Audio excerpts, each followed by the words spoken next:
Hi guys, Bran here, and welcome to another commentary video. Today I want to talk about the 3-gen misconception, and I've made a video about this before, but like it seems like, especially when it came to the recent change to Deja Vu, that people really don't understand this thing about 3-gens and how they come to be.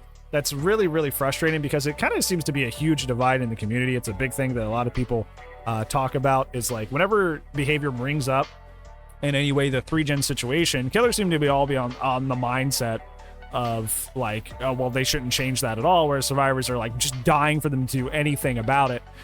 So I kind of want to talk about like this big misconception when it comes to 3-gens, because I feel like if more people like understood this aspect of 3-genning, then I feel like people would kind of be more on the same side. So let's go ahead and talk about it. So like I said, the whole thing that brought this up for me specifically, and seems to be for a lot of the community, is that Deja Vu got a buff this patch that just went through with the singularity, where the 3 closest gens you see permanently, so you see them all close together, and there is a sizable buff, I believe it's 6%, to doing those gens in specific, which put a lot of killer players in kind of like an upsetty spaghetti kind of situation, because obviously that is a gen progression perk, so a lot of things like Prove and Hyper Focus, which killers don't like anyway, because it well, at least with Hyper Focus you're hitting skill checks, but obviously most people pair Hyper Focus with Stakeout and ignore the skill checks anyway. Essentially, any sort of just like free flat out buff to just doing gens is typically frowned upon by the killer community, and like rightfully so, because like, why do you just get a buff to doing the main objective? Like even with like a perk like Monstrous Shrine on the killer side, you have to like be super far away from the hook for the hook progress to go faster. And there's really no relatable perk on the killer side that would just like speed up the hook states of survivors, like something like Prove Thyself, Hyper Focus, Stakeout, and like now the new Deja Vu will.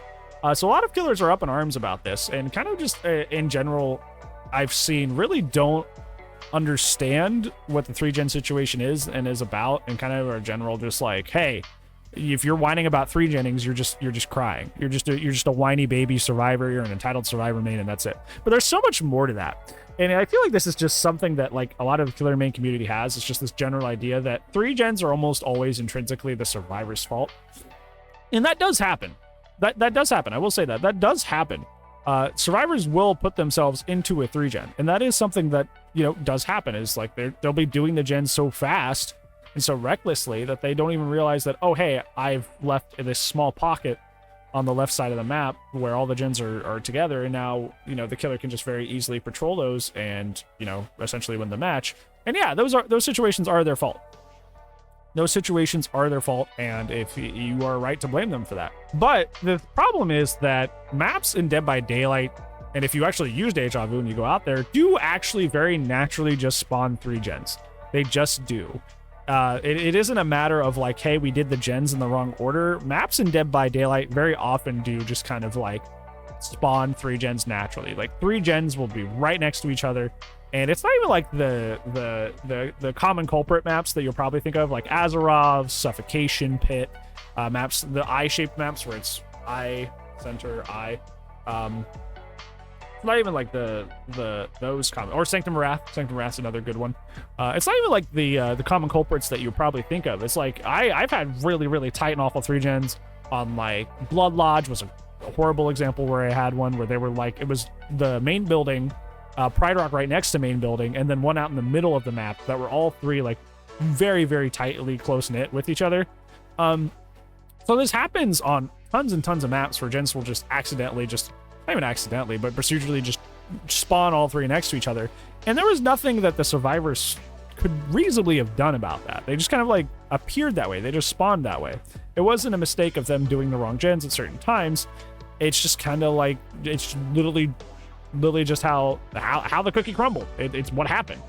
And in that situation, a lot of the reason that like killers don't really like notice that is because unless you're playing somebody like Skull Merchant, Knight, or have like a build about like an area control, is like a lot of killers won't notice that, right? Like unless you specifically somebody goes out of your way to play a 3-gen early in terms of your playstyle or whatever, or a character that benefits from it, you don't really notice this. Like I personally almost never ever play a 3-gen unless I have to, because like it's just not something I prefer. Like honestly, I'd rather just chase people. because to hold out a 3-gen, you kind of have to give up a lot of chase. And I think chase is the only fun part about DBD on both sides. And it is very fun, but I do think it's basically the only thing you can do in the game that's entertaining. So obviously I'm not going to pick out a 3-gen from the early game and just sit there and make sure that they don't split up the gens or break up the 3-gen, because if I just want to chase, I'm just going to go chase. And even if I do successfully hold that 3-gen from early in the match, I'm still going to not really be chasing. I'm still going to be only hanging out in one area for the rest of the game, which does not sound like an entertaining thing for me. But for some people, winning is essentially the only thing that matters to them. They don't care if they're having like a thrilling time or if like the match is entertaining for you or if it's entertaining for the opponents.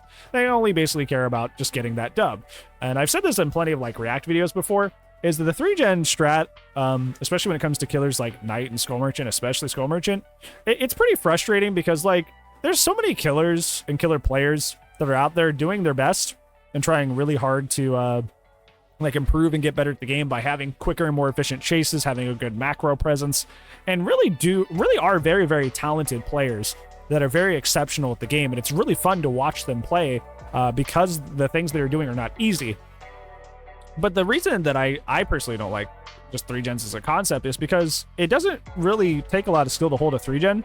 So in a sense, what you're doing is you're taking all this skill that is being demonstrated by other players, and you are saying, well, I can produce the same results if I just stretch the game out long enough and hold the game hostage long enough to repeat those same results, right? It doesn't, I don't have to be good at the game. I just have to outlast the survivors and make the game, instead of like a 12-minute game, a 30-minute game, and then I get the same results as somebody who's actually good at chase, as somebody who's actually good at macro pressure, you know? So I think in general, it's just kind of like an unhealthy thing for the game. But I kind of got a little bit off track there. But essentially what I'm trying to say is that maps in Dead by Daylight do naturally spawn 3-gens. It's not something that survivors have a lot of control over. And if they do notice early and try to go to break up that 3-gen early, the killer has the ability to stop them. It's not really something that, like I said, it's not really something survivors always have control over. Do survivors sometimes put themselves in a situation where they 3-gen? Yeah. But a lot of the time as well, maps just naturally spawn 3-gens, and if killers are aware of that and decide to take advantage of that, there's nothing they can really do. So if you have this misconception that 3-gens are always the survivor's fault, it is definitely not true, and I would probably abandon that if you want to have a more informed position on the game. So yeah. What do you guys think about 3-gens? Let me know in the comments below. But on that, that'll be it for today's video. Thank you so much for watching, and I will see you tomorrow. But if I do not, I will see you when I see you. Goodbye.